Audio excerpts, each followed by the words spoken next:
Friends வணக்கங்க. நான் ரஜியா சமையலேருந்து சாந்தி பேசுகிறேன். இன்றைக்கி குழந்தைங்களுக்கு ரொம்ப பிடிச்ச பொட்டேட்டோ சீஸ் பால் தான் நான் செய்ய போகிறேன். நான் எப்படி செய்கிறேன்னு உங்களுக்கு செஞ்சு காமிக்கிறேன். ஃபஸ்ட் டைம் வீடியோ பார்க்குறவங்களா இருந்தால் சப்ஸ்கிரைப் பண்ணிக்கங்க.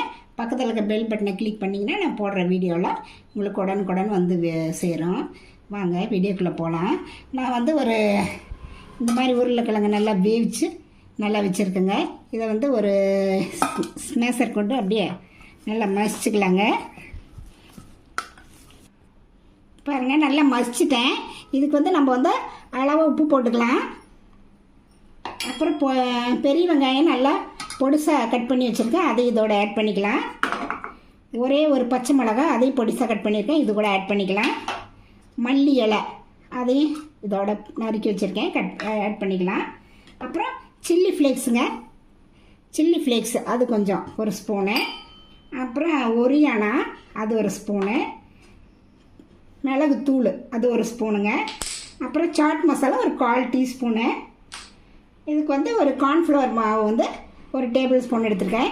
இதெல்லாம் போட்டு நல்லா சேர்த்து நல்லா பிசைஞ்சிக்கலாங்க. பாருங்கள், நல்லா இந்த மாதிரி பிசைஞ்சு வச்சுக்கணும். இது ஒரு பக்கம் இருக்கட்டும். ஒரு சின்ன பவுல் எடுத்து அதில் வந்து ஒரு டேபிள் ஸ்பூன் வந்து மைதா மாவும், ஒரு டேபிள் ஸ்பூன் கார்ன்ஃப்ளவர் மாவு, பெப்பர் சால்ட்டு ஒரு 1/4 டீஸ்பூன் போட்டு கொஞ்சமாக தண்ணி விட்டு ஒரு பேஸ்ட் பார்த்து கரைச்சிக்கலாங்க.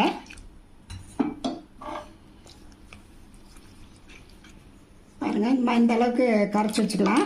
அப்புறம் வந்து ப்ரெட் எடுத்து அந்த பொடி பண்ணி வச்சுருக்கேன், ப்ரெட் க்ரம்ஸ் பண்ணி வச்சுருக்கேன்.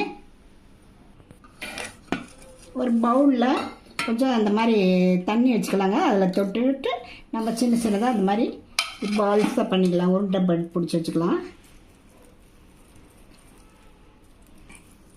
இந்த மாதிரி சைஸில் உருட்டிக்கலாங்க.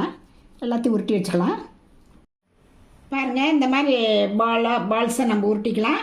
அப்புறம் சீஸையும் வந்து நம்ம இந்த மாதிரி சின்ன சின்னதாக கட் பண்ணி வச்சுக்கலாம்.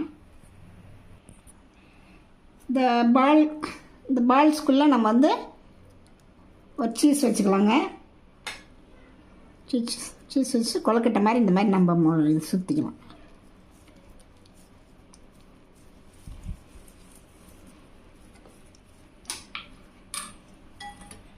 இந்த பேஸ்ட்டில் இது பண்ணி விட்டுட்டு ப்ரெட் க்ரம்ஸில் போட்டு அப்படியே பரட்டிக்கலாங்க.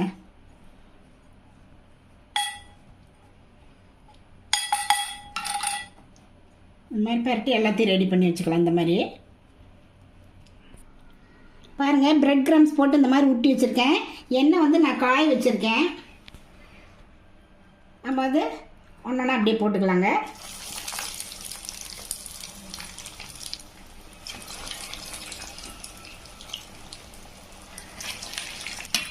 இப்படி திருப்பி விடலாங்க. இன்னும் ஒரு 2 நிமிஷம் இருக்கட்டும்.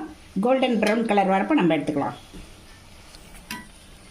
பாருங்க, இந்த அளவுக்கு இதானா போதும், நம்ம எடுத்துடலாம்.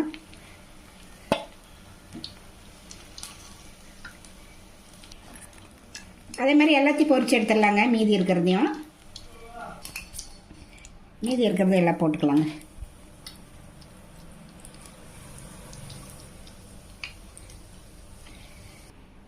பாருங்கள், எல்லாம் எடுத்துட்டேன் எப்படி இருக்குன்ட்டு. இது சாஸோடு வச்சு சாப்பிட்டோம்னா ரொம்ப நல்லாயிருக்கும். நீங்களும் இந்த மாதிரி குழந்தைங்களை செஞ்சு கொடுத்துட்டு எப்படி இருக்குன்னு ட்ரை பண்ணி பார்த்துட்டு ரதியா சமையல் சப்ஸ்கிரைப் பண்ணுங்கள், லைக் பண்ணுங்கள், ஷேர் பண்ணுங்கள். அடுத்த வீடியோவில் வேறு ரெசிபியோடு சந்திக்கிறேன். வணக்கம்.